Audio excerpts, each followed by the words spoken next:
Halo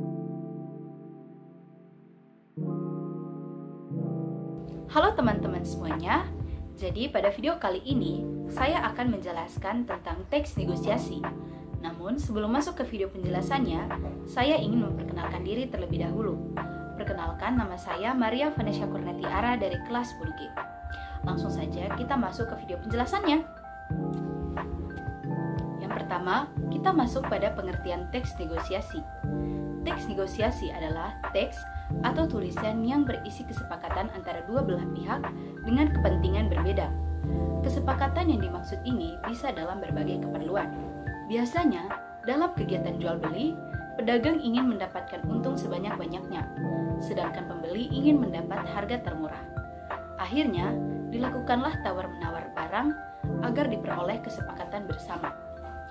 Dengan tujuan, penjual masih mendapatkan untung dan pembeli bisa mendapat barang dengan harga yang lebih murah. Lalu kita masuk pada tujuan teks negosiasi. Tujuan teks negosiasi adalah untuk mencapai kesepakatan bersama antara dua belah pihak yang memiliki kepentingan berbeda. Nah, teks negosiasi tidak hanya digunakan oleh penjual dan pembeli dalam melakukan penawaran bisnis, tapi juga mencari jalan keluar dari masalah yang dihadapi bersama. Kemudian, kita masuk pada ciri-ciri teks negosiasi. Seperti jenis teks lain, teks negosiasi juga memiliki karakteristik atau ciri yang membedakannya dengan teks-teks lainnya.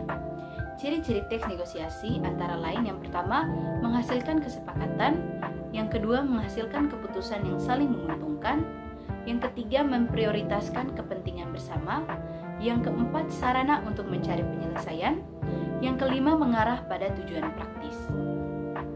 Kemudian, kita masuk pada teks penawaran dan teks negosiasi. Teks penawaran dan teks negosiasi memiliki hubungan erat dalam proses transaksi. Teks penawaran digunakan untuk menawarkan barang, jasa, atau kerjasama kepada pihak lain dengan harapan terjadi kesepakatan. Jika penerima penawaran merasa ada hal yang perlu disesuaikan, maka akan terjadi proses negosiasi untuk mencapai kesepakatan yang menguntungkan kedua belah pihak. Perbedaannya, teks penawaran bersifat sepihak karena hanya berisi informasi tentang produk, harga, dan syarat-syarat dari penjual.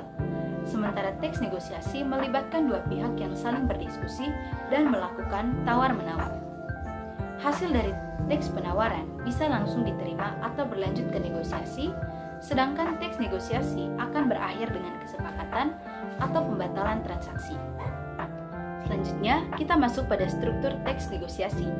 Seperti teks lainnya, teks negosiasi juga memiliki struktur yang perlu kita perhatikan, terutama ketika nanti kita ingin membuat suatu teks negosiasi.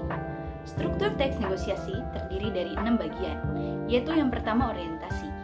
Orientasi adalah bagian awal dari teks negosiasi. Orientasi biasanya berisi salam atau sapa antara dua belah pihak. Yang kedua, permintaan. Permintaan adalah bagian di mana satu atau dua belah pihak mengungkapkan permasalahan. Permasalahan ini berupa keinginan yang ingin dicapai atau diselesaikan. Yang ketiga, pemenuhan. Pemenuhan adalah bagian di mana satu atau dua belah pihak dapat memenuhi sebuah permintaan atau tidak. Yang keempat, penawaran. Penawaran adalah bagian puncak negosiasi. Di sini, terjadilah proses tawar-menawar antara pihak satu dengan pihak lainnya untuk mencapai kesepakatan bersama. Yang kelima, persetujuan. Persetujuan adalah bagian ketika pihak satu dan lainnya sepakat atau setuju dengan keputusan hasil tawar-menawar. Dan yang terakhir yaitu penutup. Penutup adalah bagian yang menandakan kalau negosiasi telah disepakati dan berakhir. Penutup juga biasanya berisi ucapan terima kasih dan salam. Lalu kita masuk pada kaidah kebahasaan teks negosiasi. Secara garis besar, teks negosiasi memiliki 3 kaidah kebahasaan yang perlu diperhatikan. Yang pertama, kalimat persuasif.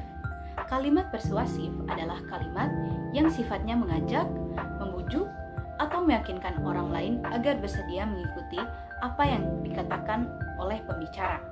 Kalimat persuasif juga bisa diartikan sebagai kalimat yang memiliki unsur ajakan secara halus agar orang lain tergerak untuk mengikuti apa yang pembicara katakan. Bentuk kalimat persuasif ini ada 3 jenis. Yang pertama berupa ajakan. Contohnya, minggu depan kita konser Coldplay yuk. Yang kedua, berupa himbauan. Misalnya, kepada Bapak dan Ibu dimohon untuk memasang CCTV di depan pintu masuk dan di samping rumah. Hal ini untuk mengetahui dan mengantisipasi tingkat pencurian oleh maling yang sedang tinggi di lingkungan perumahan kita. Yang ketiga, berupa permintaan. Misalnya, saya berharap seluruh siswa-siswi SMA Rogu mengenakan baju adat dari daerah asal masing-masing untuk memperingati Hari Kartini minggu depan. Yang kedua, pasangan tuturan. Selain kalimat persuasif, teks negosiasi juga memiliki pasangan tuturan. Pasangan tuturan merupakan tindakan saling memberi pesan atau respons antara kedua belah pihak dalam kegiatan negosiasi. Fungsi pasangan tuturan tentu saja agar pengajuan dan penawaran tersebut dapat mencapai kesepakatan. Contoh-contoh pasangan tuturan yaitu seperti berikut. Mengucapkan salam direspon dengan membalas salam. Bertanya direspon dengan menjawab pertanyaan. Kemudian, meminta tolong direspon dengan memenuhi atau menolak permintaan. Keempat, menawarkan direspons dengan menerima atau menolak tawaran. Mengusulkan direspons dengan menerima atau menolak usulan. Yang ketiga, kata yang menunjukkan kesantunan. Kaidah kebahasaan terakhir dalam teks negosiasi adalah yang menunjukkan kesantunan. Apakah sama dengan sopan santun? Kurang lebih, ya sama. Kalau ditelaah, santun dapat diartikan halus dan baik. Maka dari itu, dalam negosiasi, meskipun negosiator ingin mempertahankan keinginan dan pendapatnya agar lawan bicara sepakat, tapi negosiator tetap harus menjaga tutur kata yang diucapkan agar tetap santun dan tidak terkesan memaksa. Dalam hal ini, negosiator dapat menggunakan beberapa kata seperti tolong, silakan, mari, cobalah, percayalah, bolehkah, dan lain-lain sebagainya.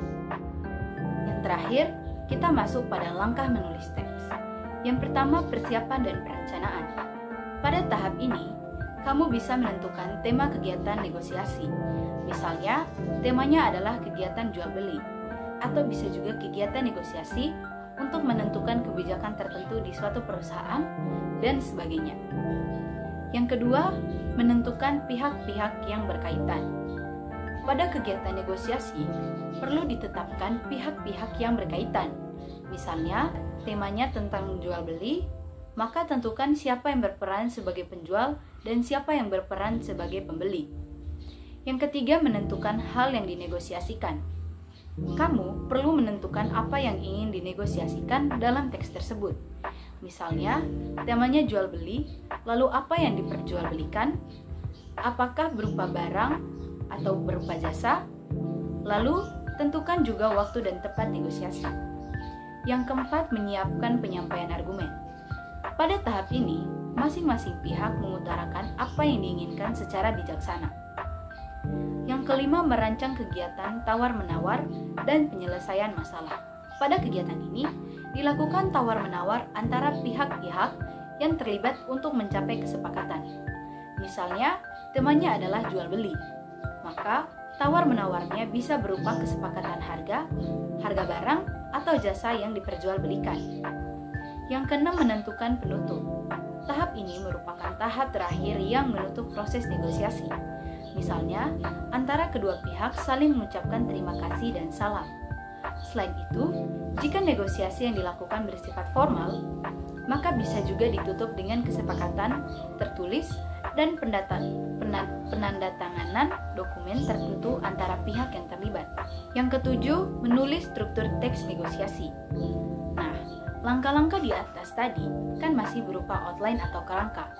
Di tahap ini, kamu bisa menuliskan struktur teks negosiasi, kemudian sesuaikan kerangka tadi dengan struktur teks negosiasi ini. Seperti yang tadi sudah dibahas, struktur teks negosiasi terdiri atas orientasi, permintaan, pemenuhan, penawaran, persetujuan, dan penutup. Yang terakhir, mengembangkan kerangka menjadi sebuah teks. Setelah menyesuaikan kerangka dengan struktur, kamu tinggal mengembangkannya menjadi sebuah teks utuh. Jangan lupa ya, saat proses mengembangkan kerangka menjadi sebuah teks, kamu harus memperhatikan kaidah kebahasaan yang digunakan agar teks negosiasi mudah diterima dan dimengerti oleh pembaca.